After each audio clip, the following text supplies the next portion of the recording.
Salmos 119, verso 1. Vamos ler esses 3 primeiros versículos. A palavra diz assim: Bem-aventurados os irrepreensíveis no seu caminho, que andam na lei do Senhor. Bem-aventurados os que guardam as suas prescrições e o buscam de todo o coração. Não praticam iniquidade e andam nos seus caminhos. Vamos ter uma palavra de oração. Nosso Pai, mais uma vez te damos graças, Pai, pela rica oportunidade que temos de nos congregarmos nesta plena liberdade. E nessa noite, Pai, nós estamos nas Tuas mãos, com temor e tremor, na dependência absoluta do Teu Espírito, que inspirou todas essas verdades. Fale com cada um de nós, abre o nosso coração e abra os céus para nós.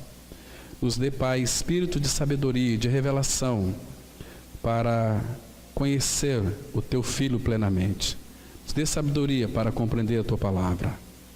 Pai, repreende toda ação do inimigo nessa noite, que de alguma maneira ele tenta e faz de tudo para ofuscar o nosso conhecimento de Cristo.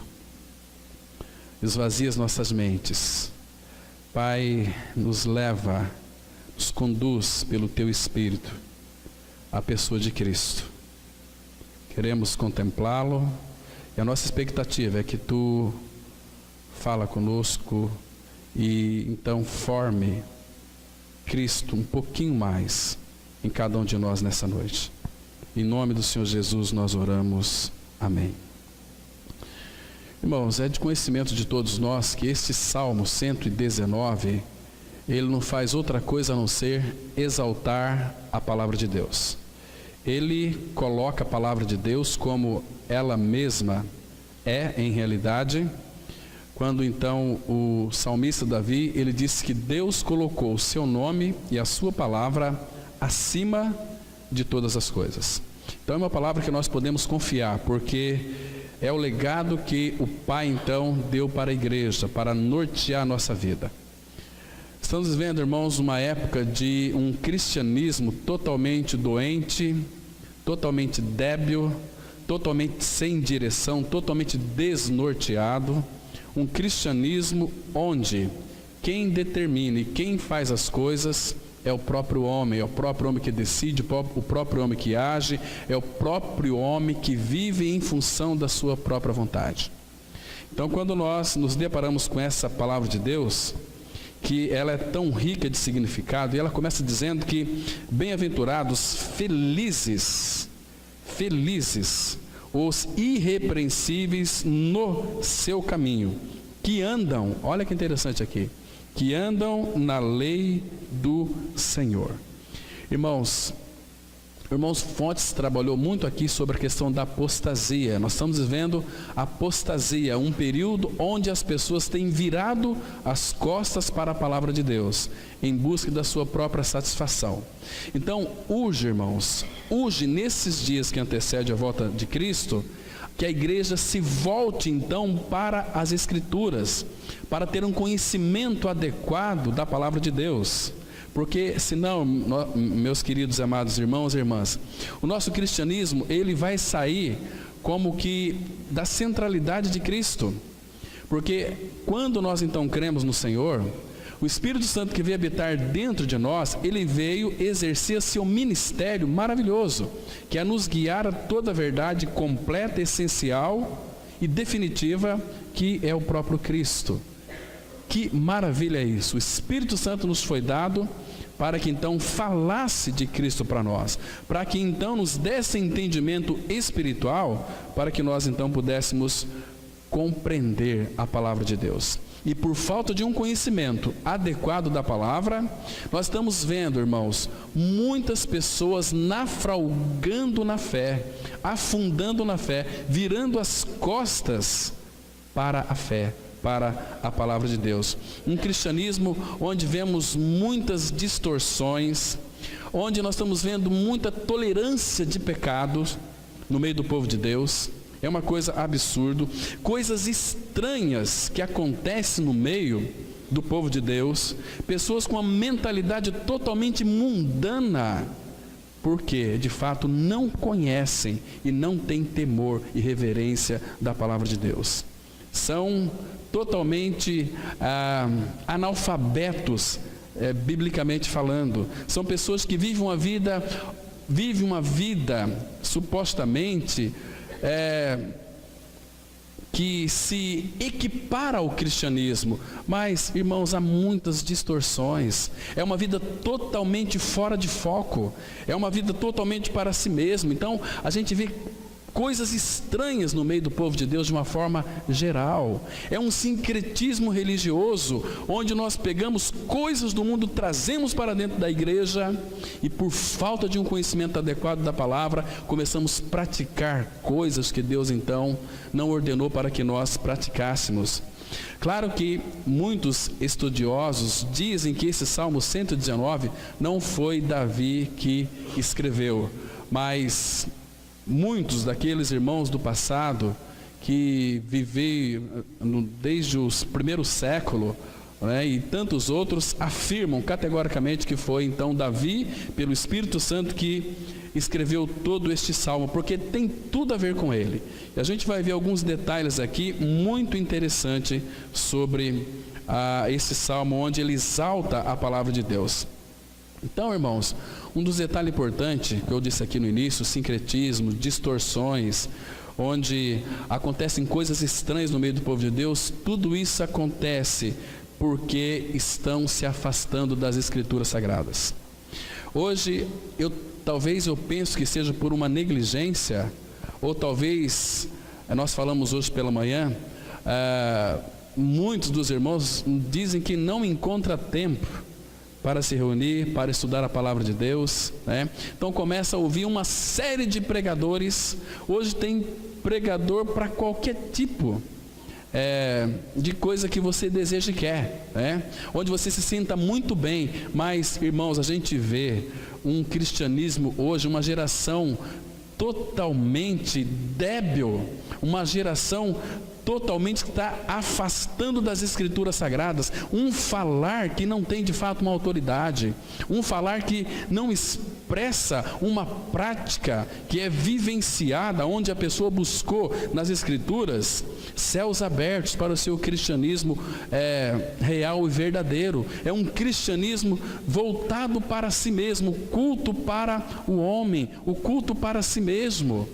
Se não me agradar, eu não quero fazer mais parte desse povinho, desse grupo de pessoas.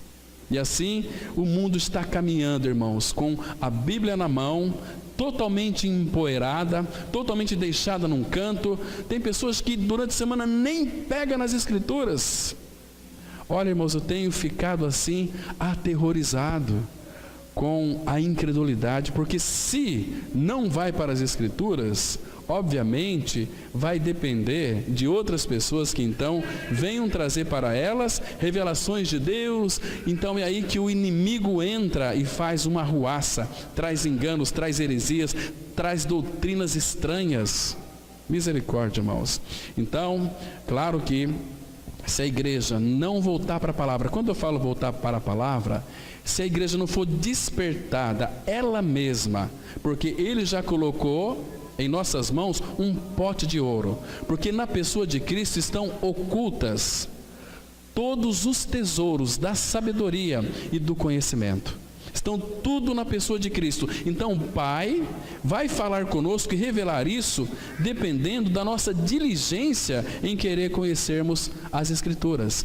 Conhecendo as Escrituras, não me entendam mal. Quando eu falo ir para as Escrituras, é para garimpar nas Escrituras, como aquele homem, quando ele encontrou um tesouro oculto naquele campo, ele vendeu tudo, comprou aquele campo por causa desse tesouro. É quando nós vamos para as Escrituras procurar nos alimentar deste pão vivo que é Cristo, daquele que ele é revelado nas Escrituras, mas ele é revelado na proporção do nosso desejo.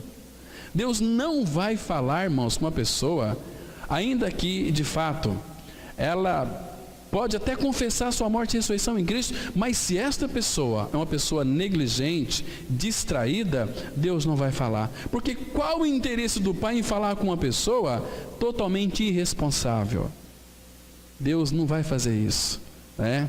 Então, queridos, temos um fundamento que nós devemos edificar tudo em cima dele, que é Cristo. Paulo fala para nós, em 1 Coríntios 3, versículo 11, que o fundamento é um só, é Cristo Jesus. E ele fala lá no versículo 10, que é para nós verificarmos como nós temos edificado a nossa vida. Se é com ouro, se é com prata e pedras preciosas, muitos estão edificando com feno, palha, coisas que vão queimar quando passar pelo fogo, né? Mas, irmãos, a nossa base, o nosso alicerce são as Escrituras Sagradas. Porque ele disse aqui, olha que interessante, que bem-aventurados que guardam as suas prescrições e o buscam de todo o coração. Irmãos, aqui ele está escrevendo para um grupo específico de pessoas. Isso aqui é para nós, para a sua igreja, porque, irmãos, o mundo lá fora não vai ler Bíblia. O mundo não tem nenhum interesse em ler as Escrituras Sagradas. O mundo lá fora, irmãos, eles fazem aquilo que eles querem. Quando eu falo mundo, eu incluo também aqui aqueles que vivem uma vida totalmente divorciada da palavra de Deus. São pessoas que trazem para dentro da igreja muitos acessórios. Por quê? Porque não tem autoridade. Então precisa de alguns meios para então fazer com que a comunidade venha funcionar. Irmãos, se Cristo não governar, se Cristo não encabeçar uma assembleia, ela não vai funcionar, porque ela não vai ter vida. E onde não tem vida, onde não tem autoridade, onde não tem governo, todo mundo faz o que quer. Abra sua Bíblia, por favor, em Juízes, capítulo 17, versículo 6. Temos uma declaração aqui um pouco contundente da palavra de Deus. Capítulo 17, versículo 6. Esse texto aqui nos chama muito a nossa atenção. Observa aqui, Juízes 17, versículo 6. Então, ele diz assim, Juízes 17, versículo 6. Naqueles dias não havia rei em Israel, cada qual fazia o que achava mais reto. Estão percebendo aqui? Então, se você estudar o livro de Juízes com bastante prescrição, acuradamente, você vai perceber que é um período mais negro que eles estavam passando. E naqueles dias não havia rei em Israel. A palavra rei aqui, irmãos, rei significa, na língua original, que não tinha autoridade, que não tinha governo. Então, quando não tem governo, quando não tem autoridade, quando não tem alguém que encabeça a assembleia, o povo faz aquilo que acha melhor.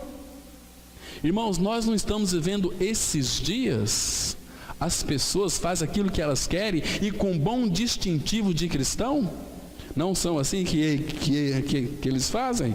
E uma outra coisa, e o Espírito Santo está reiterando essa palavra. Aqui no capítulo 21, versículo 25 deste mesmo livro,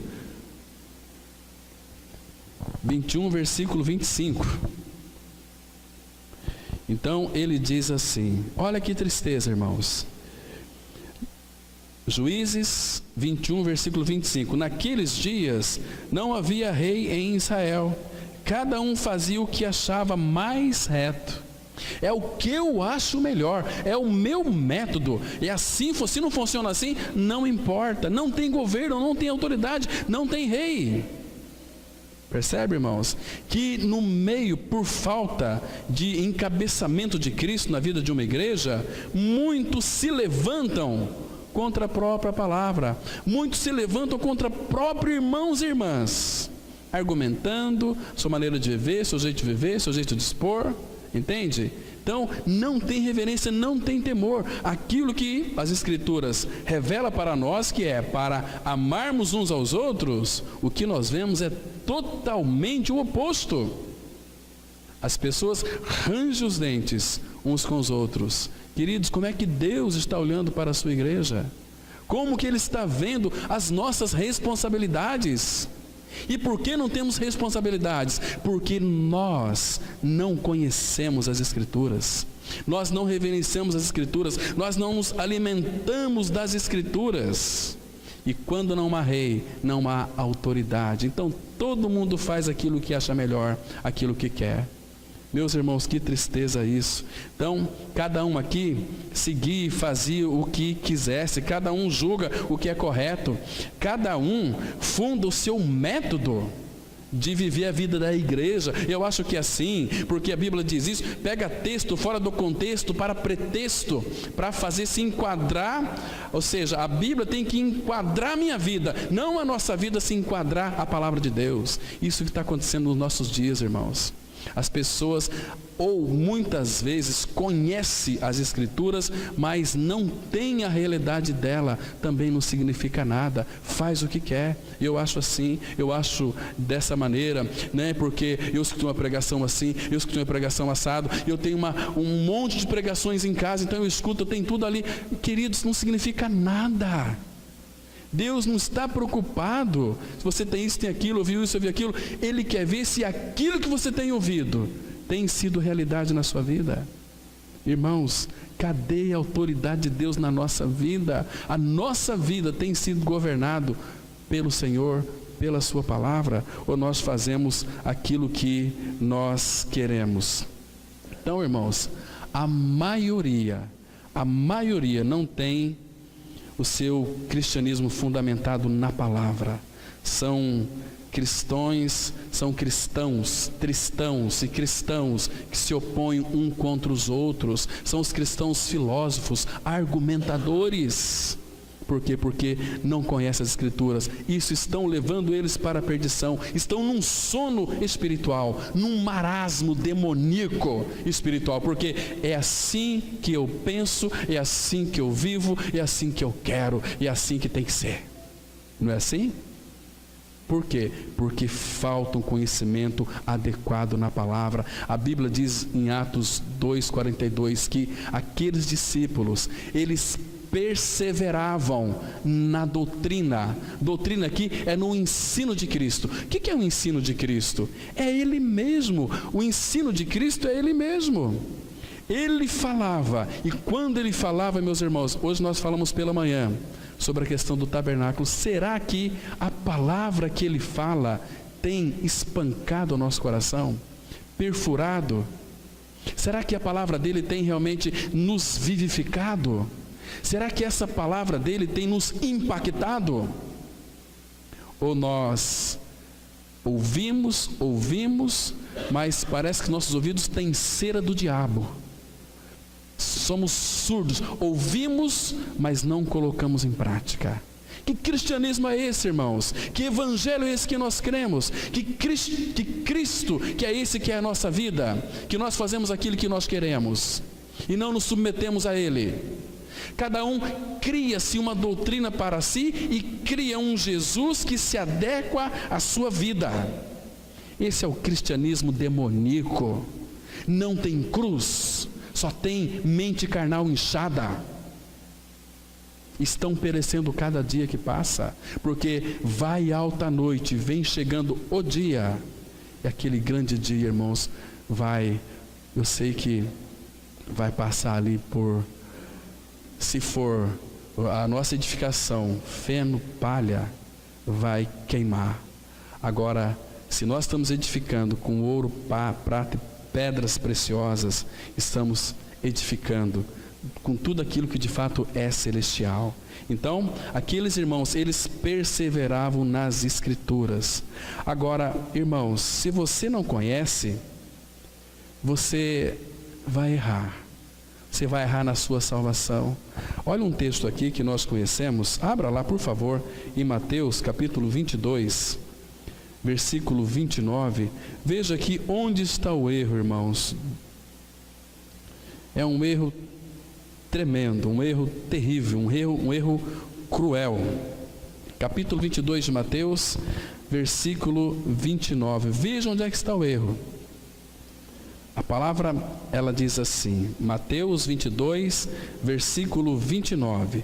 Respondeu-lhe Jesus: errais, não conhecendo as Escrituras, nem o poder de Deus. Onde é que reside o erro aqui, irmãos? É pelo fato de não conhecer as Escrituras. Irmãos, a gente vê hoje tantos teólogos, tantos PhD em teologia, que conhecem tudo a respeito da Bíblia, mas não conhecem as Escrituras Sagradas. Porque a teologia vai estudar exatamente isso, né? Quantos anos tinha lá Paulo quando ele começou a pregar? Uma série de coisas, filosofias, Pitágoras, Sócrates, e traz aquela coisa para o cristianismo, mistura tudo, e Jesus disse: olha, vocês estão errando, pelo fato de não conhecer as Escrituras, nem o poder de Deus. Vocês conhecem muito a respeito da Bíblia, conhecem tudo a respeito da Bíblia, mas conhece de fato as Escrituras? Em realidade espiritual, aquilo que Ele revela ao seu coração, você tem respondido ao Senhor, você tem praticado isso? O nosso erro procede exatamente aqui, irmãos. É um erro grave, gravíssimo, não conhecer as Escrituras Sagradas. Não conhecer as Escrituras Sagradas, porque, irmãos, se nós conhecêssemos e vivenciássemos em realidade espiritual, nós não estaríamos como nós estamos hoje. Seria uma igreja avivada, mas o problema está, qual é o nosso erro? Se nós lermos Hebreus com bastante cuidado, vocês vão verificar que ali temos muitas advertências para a igreja, para os irmãos, e uma delas é negligência. Cuidado com aquilo que ocupa o lugar do Senhor na sua vida. Cuidado com aquilo, porque aí o diabo começa a cauterizar a nossa mente, e para você aquilo não faz mais nenhum sentido. Tem pessoas, irmãos, que ficam aí um mês, uma semana, 3 meses sem se reunir como igreja do Senhor. Para onde é que vai esses irmãos? Misericórdia. Essa falta de não conhecer a palavra de Deus, não conhecer o poder de Deus, é a causa do nosso grande erro, Então, Davi, ele diz lá no Salmo 1, versículo 1, ele diz assim: bem-aventurado o homem que não anda no conselho dos ímpios, nem se detém na roda dos pecadores, nem se assenta na roda dos escarnecedores. Antes, seu prazer está na lei do Senhor, e na sua lei medita de dia e de noite. Agora, irmãos, vocês se lembram que Davi era rei, ele tinha uma corte, e nessa corte ele tinha Natã, ele tinha, quem mais que Davi tinha lá? Tinha Samuel, tinha Aitofel. Davi tinha os seus filhos, tinha os magos, os conselheiros. Mas onde que Davi buscava conselho? Abra sua Bíblia, irmãos, por favor, no Salmo 119, versículo 24. Então, ele não buscava aqui, irmãos, ajuda nos seus conselheiros, ele buscava ajuda. Olha aqui, onde estava a busca de Davi por conselho? Presta atenção, Salmo 119, versículo 24, que diz assim, olha, muito interessante. Então aprecie, irmãos, isto aqui, e seja então como Davi, para buscar conselhos no Senhor. Diz assim a palavra: com efeito, os teus testemunhos são o meu prazer, são os meus conselheiros. Está vendo aqui? Davi tinha muitos homens nos quais ele poderia pedir conselhos, mas Davi ia buscar conselhos aonde? Nos testemunhos do Senhor, porque ele amava. Quanto ama a tua lei? É minha meditação todo o dia. Ele buscava lá. Então, tem muitas pessoas que estudam a respeito das Escrituras, mas esquecem de estudar as Escrituras Sagradas. Esse é um erro tão gravíssimo, né? Porque então, irmãos, nós nunca seremos completos e bom para toda boa obra. Vamos abrir em 1 Timóteo capítulo 3, verso 16. 1 Timóteo 3, versículo 16. Se de fato você quiser ser um homem ou mulher preparado para toda boa obra, eis aqui uma receita tão preciosa que nós temos aqui, irmãos. Em Timóteo, capítulo 3, versículo 16. A palavra de Deus, ela diz assim, vamos ler com bastante cuidado esse texto. Eu falei primeiro, mas é 2 Timóteo. 2 Timóteo, capítulo 3, versículo 16 e 17. Olha aqui, se nós quisermos então sermos uma pessoa habilitada, madura, habilitada para toda boa obra, irmãos, precisamos de uma coisa chamada sopro de Deus na palavra dele, que diz assim, capítulo 3, verso 16 de 2 Timóteo: toda a escritura é inspirada por Deus e útil para o ensino, para a repreensão, para a correção, para a educação na justiça, a fim de que o homem de Deus seja perfeito e perfeitamente habilitado para toda boa obra. Então, irmãos, a gente vê a gente começa a ganhar experiência, a gente vê muitas pessoas que querem fazer a obra de Deus, mas como que Deus poderá usar uma pessoa que é totalmente negligente na palavra? Como que Deus pode confiar a sua palavra para que essa pessoa seja boca de Deus, se de fato ela não tem prazer e não ama as Escrituras? Se é negligente, se tem preguiça para ler as Escrituras Sagradas, como é que Deus pode usar essa pessoa? Como é que, querido, nós gastamos muito tempo com outras coisas que não traz edificação? A palavra manda nós remirmos o tempo, porque os dias são maus e a gente perde tempo com as coisas mundanas. As coisas mundanas têm ocupado o lugar de Cristo na nossa vida e os dias são maus, né? Estamos curtindo aí, né? Isso, aquilo. Irmãos, como nós precisamos ser disciplinados pelo Senhor. Se você é filho, você vai ser disciplinado. Mas se você não é filho, é um conhecedor das Escrituras, o Pai não tem nenhum compromisso com você. Deixa você iludido, achando que de fato é alguma coisa, mas na realidade é vazio, é uma lata vazia, é oco, um santo de pau oco. Então, irmãos, a gente percebe isso na convivência da vida da igreja, porque a base para o crescimento espiritual é pregação e oração. Aliás, a ordem não pode ser invertida: oração e pregação da palavra de Deus. É tão bom os irmãos, as irmãs que têm prazer na comunhão, têm prazer na oração. Temos que orar individualmente, mas temos que orar também em comunidade. Sabe quando que muitos dos irmãos, falo isso para vergonha de muitos irmãos, eles só vão orar quando de fato participam da reunião de oração, às vezes nem vem, manda um bilhetim: orem por nós, estamos mal, né? Nossos filhos estão doentes, nós precisamos fazer um negócio, estamos perdendo tudo, a nossa empresa está falindo. Aí a salinha vai encher de gente para orar, né? Puxa vida, será que esse é o objetivo do Pai? Será que nós temos prazer na oração, irmãos? Será que, se nós não temos prazer na oração como comunidade, primeiro, nós não amamos o Senhor. Segundo, nós não amamos os irmãos também. Porque quando Cristo não é o cabeça, nós fazemos aquilo que nós queremos. Não é assim? Cristianismo mais sem vergonha é o nosso, irmãos. Olha, aquele texto lá tem falado muito ao meu coração. A nós, lá em Daniel 9, cabe corar-nos de vergonha. Nós estamos vendo um cristianismo, o pior cristianismo de todos os tempos. É tempo de despertar do sono, irmãos. E tem gente que dá risada ainda, kkk, risadinha de canto de boca. Misericórdia, irmãos, misericórdia.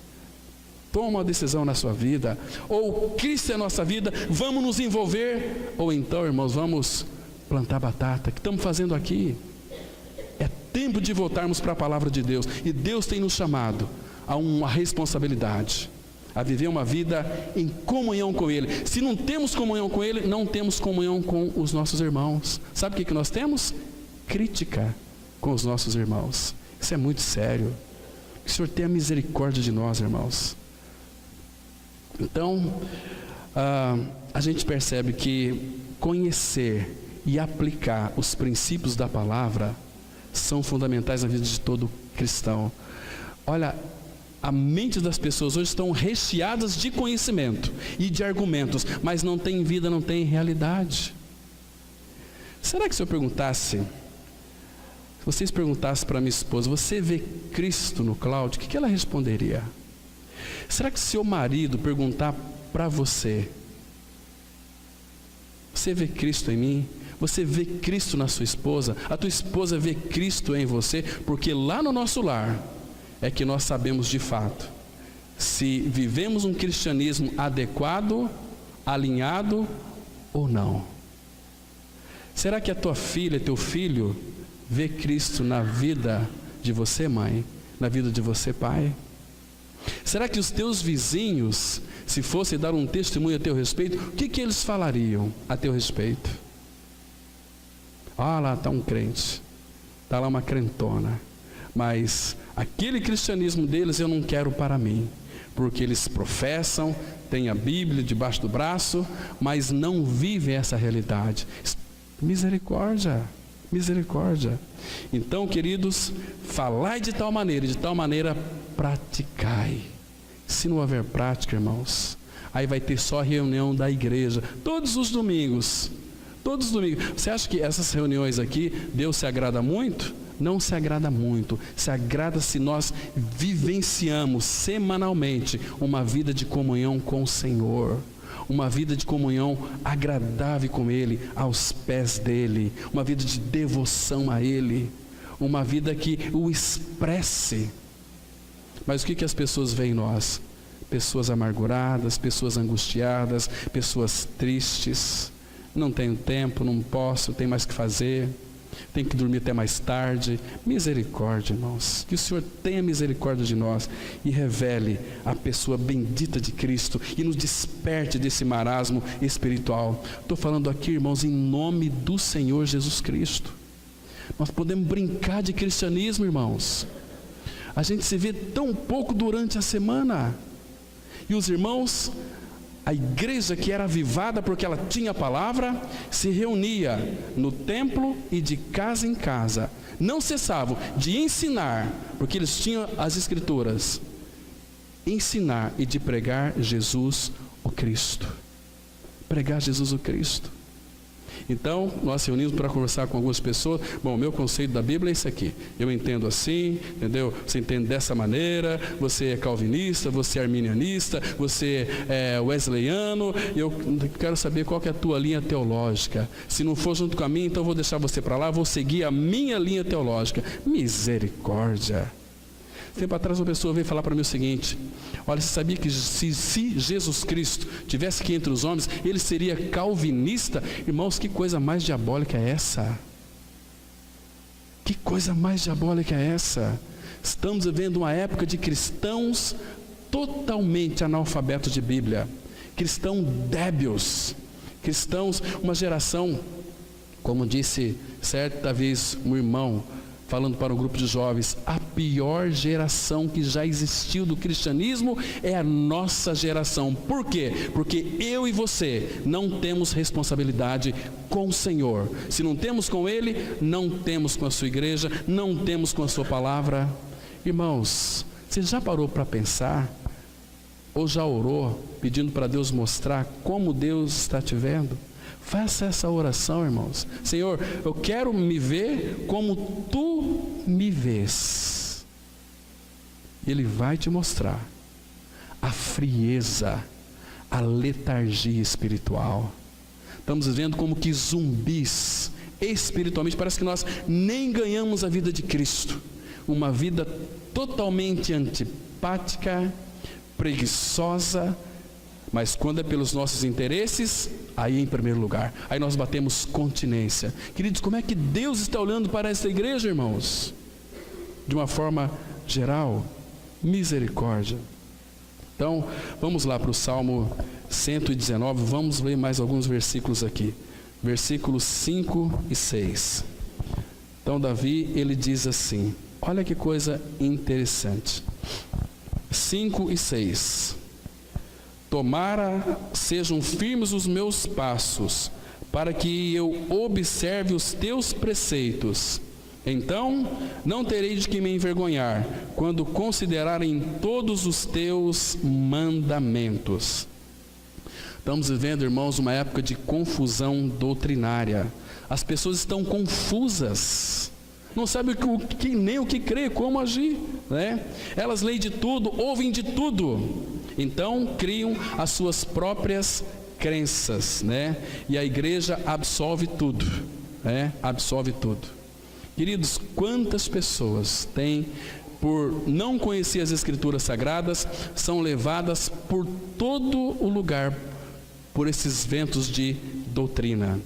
Efésios 4:4 vai dizer que por falta de maturidade espiritual, os homens e as mulheres que se dizem cristãos são levados por todo tipo e vento de doutrina. Isso é uma tragédia para a vida da igreja.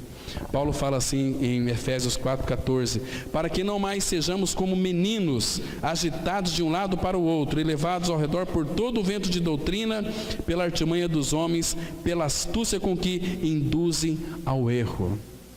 E Hebreus 13:9 vai dizer a mesma coisa. Hebreus 13:9, a palavra, ela vai dizer o seguinte, olha que interessante aqui, olha. Não vos deixeis envolver por doutrinas várias e estranhas, porquanto o que vale está o coração confirmado com graça e não com alimentos, pois nunca tiveram proveito os que com isso se preocuparam. Então, olha uma das advertências aqui, não vos deixeis envolver por doutrinas várias e estranhas. Por que as pessoas são envolvidas, se deixam levar por doutrinas várias e estranhas? Por falta de conhecer as Escrituras Sagradas. Quando não conhecemos a palavra de Deus, qualquer vento de doutrina nos leva, irmãos. Aí nós saímos da centralidade de Cristo e a obra consumada no Calvário. Irmãos, o nosso louvor, a nossa adoração, muitas vezes, irmãos, são corretamente praticados quando nós conhecemos a palavra de Deus. Porque hoje a gente vê inadequação nos nossos louvores. Vamos lá voltar para o Salmo 119. Vamos ver mais algumas coisas aqui. Que o perfeito louvor que é oferecido ao Pai é aquele que de fato são irmãos e irmãs que conhecem a palavra de Deus. 119, versículo 7, a palavra ela diz assim, olha que interessante aqui, irmãos. 119, versículo 7. Render-te-ei graças com integridade de coração, quando tiver aprendido os teus retos juízos.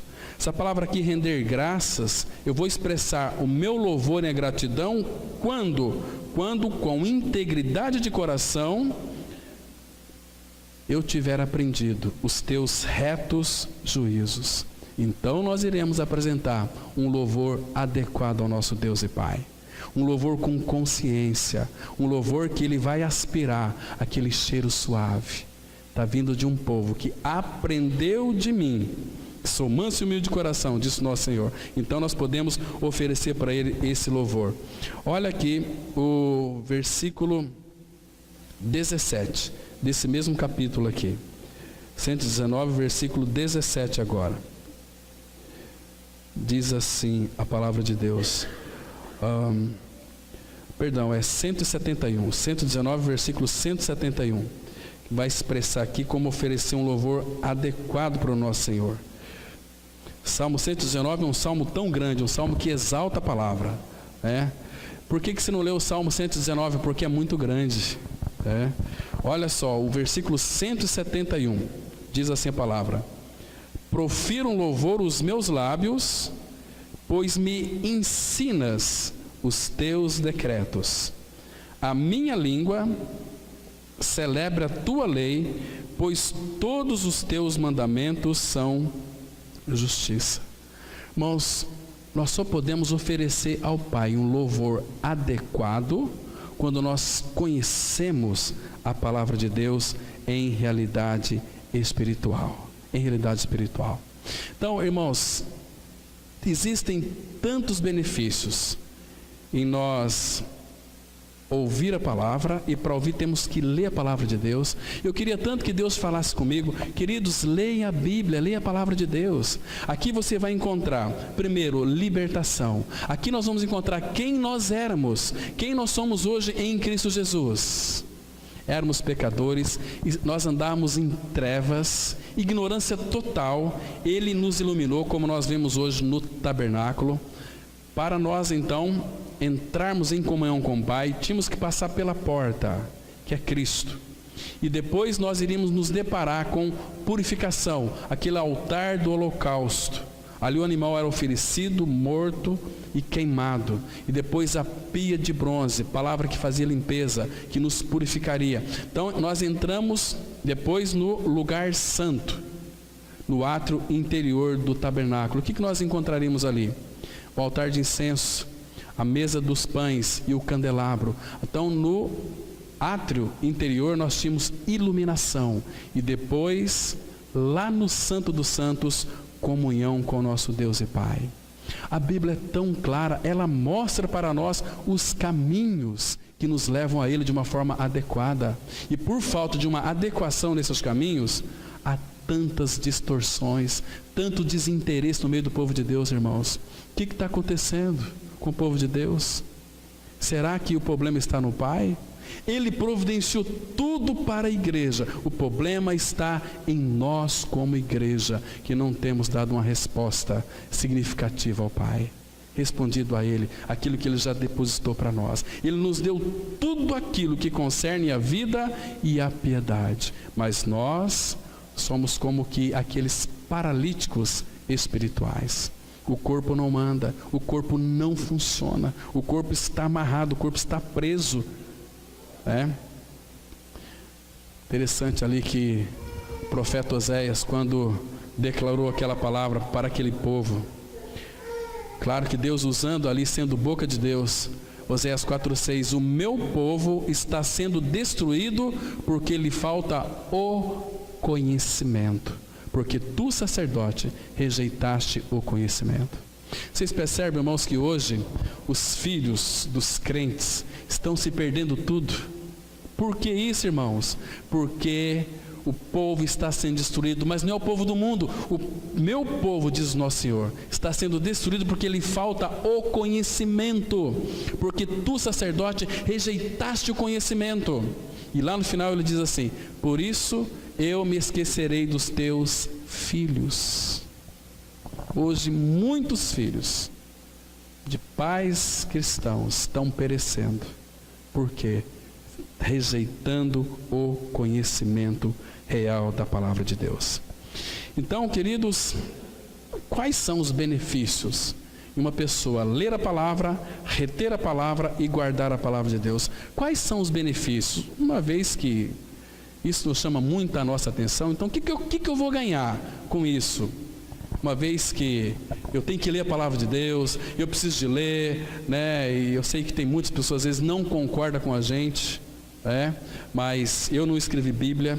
Mas já que é para falar em benefícios, quais são os benefícios que nós temos em guardar a sua palavra? Deixa eu citar pelo menos 5 aqui, e nós vamos encerrar para nós participarmos da mesa. Abra sua Bíblia em Deuteronômio. O primeiro benefício encontra-se em Deuteronômio capítulo 7, versículo 9. Esse aqui é um dos primeiros benefícios em guardar a palavra de Deus. Esse é o primeiro, E você guardar aqui, o sentido é obedecer, porque no original, quando nós retemos a palavra, quando nós guardamos a palavra, é você reter no coração, guardar no coração e orar a respeito dessa palavra, e essa palavra vai produzir na tua vida frutos. Então, Deuteronômio 7, versículo 9, a palavra ela diz assim, olha: Saberás, pois, que o Senhor teu Deus é Deus, o Deus fiel, que guarda a aliança e a misericórdia até 1000 gerações aos que amam e cumprem os seus mandamentos. Até 1000 gerações. Imagina aqui, irmãos, nós retemos a palavra, ela habita em nós, a palavra viva, que é o próprio Cristo. Eu preciso da palavra, eu preciso me alimentar dessa palavra. Então, o Senhor está dizendo aqui que até 1000 gerações, que Ele guarda aliança e misericórdia até 1000 gerações aos que amam e cumprem os meus mandamentos. Claro que nós temos uma surpresa maravilhosa, que quem vai nos capacitar a cumprir e obedecer é o Espírito Santo, que Ele fez habitar em nós. Porei dentro de vós o meu Espírito e fareis que andeis e observeis os meus mandamentos. Esse aqui é um primeiro benefício. Aí as misericórdias vai para os meus filhos, para os filhos dos meus filhos, até 1000 gerações. Imagina aqui, que coisa mais linda isso aqui. Então vamos ver, irmãos, o outro segundo benefício. Abra sua Bíblia no Salmo 1. Nós fizemos referência nele e vamos agora ver quais são os benefícios aqui. Às vezes a gente quer tanto sucesso, quer às vezes até prosperidade, né, em tudo, mas veja aqui, Salmo 1, versículo de 1 a 3, que diz assim: Bem-aventurado ou muito feliz o homem que não anda no conselho dos ímpios, não se detém no caminho dos pecadores, nem se assenta na roda dos escarnecedores. Antes, o seu prazer está na lei do Senhor, e na sua lei medita de dia e de noite. Ele é como árvore plantada junto à corrente de águas, que no devido tempo dá o seu fruto, e cuja folhagem não murcha, e tudo quanto ele faz será bem sucedido. Tudo quanto ele faz será bem sucedido. Mas por quê? Tem prazer na palavra, e na palavra medita de dia e de noite. Como que eu posso meditar na palavra de dia e de noite, se eu tenho que trabalhar o dia inteiro? Levanta 15 minutos mais cedo, leia um capítulo da Bíblia, Mateus, das cartas de Paulo. Eu creio que um versículo apenas, Deus pode falar contigo. E aquele que Ele falar contigo, leva a Ele, aferra-se a Ele, guarda no coração e medita nisso o dia inteiro. Chega o final do dia, você não vai chegar em casa cansado, vai querer aquele sofazinho, não. Falou: olha aqui, esposa, olha aqui, meu filho, papai tem uma coisa para dizer para você hoje. Eu li um texto cedo, meditei nele o dia inteiro, e eu cheguei a uma convicção. Aí você vai compartilhar aquela palavra para o seu filho. Mas se não medita, queridos, como que Deus vai falar? Se nós não lemos a palavra, né? Nós lemos hoje as mensagens de WhatsApp, né? Achamos uma mensagem interessante, mandamos para outro irmão, mandamos para aquilo lá, mandamos textos bíblicos, mas qual é a finalidade?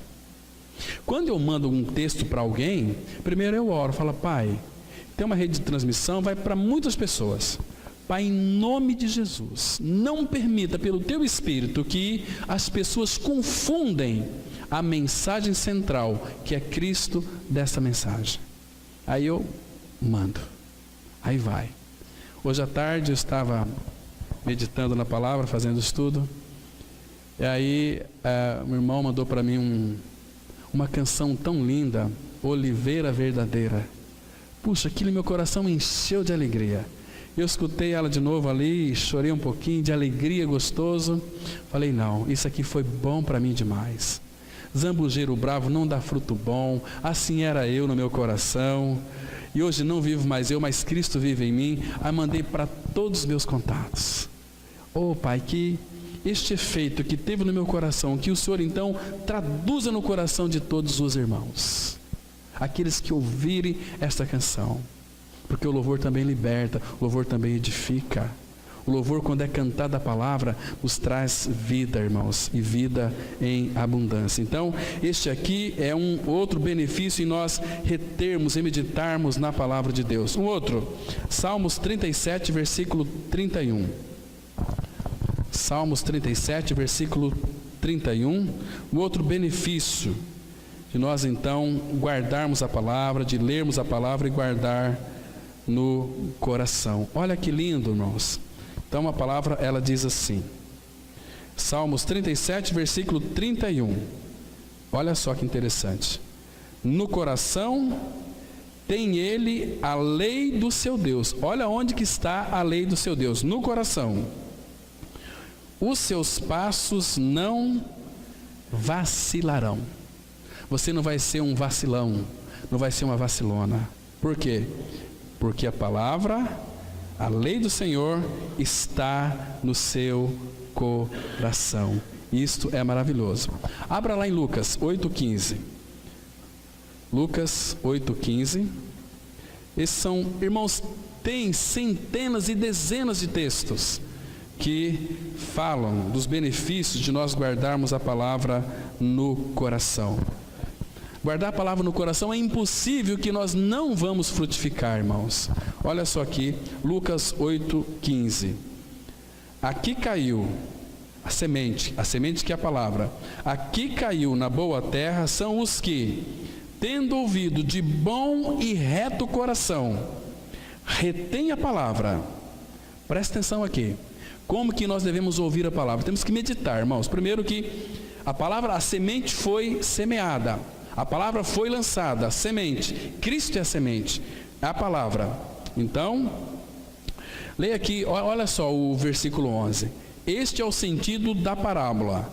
A semente é a palavra de Deus.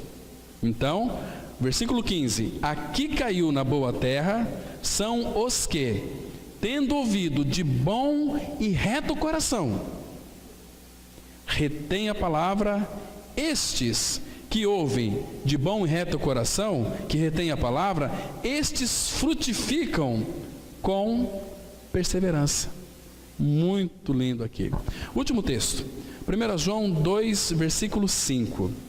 Um outro benefício aqui de nós retermos a palavra de Deus no nosso coração. 1 João 2, versículo 5. Que carta maravilhosa. Essa carta aqui só tem 5 capítulos. Com 16 minutos você lê essa carta de João. É uma carta tão linda, uma carta tão doce para ler, tão preciosa, tão cheia de riquezas. Então 2,5 diz assim, 1 João 2,5. Aquele, entretanto, que guarda a sua palavra, nele verdadeiramente tem sido aperfeiçoado o amor de Deus.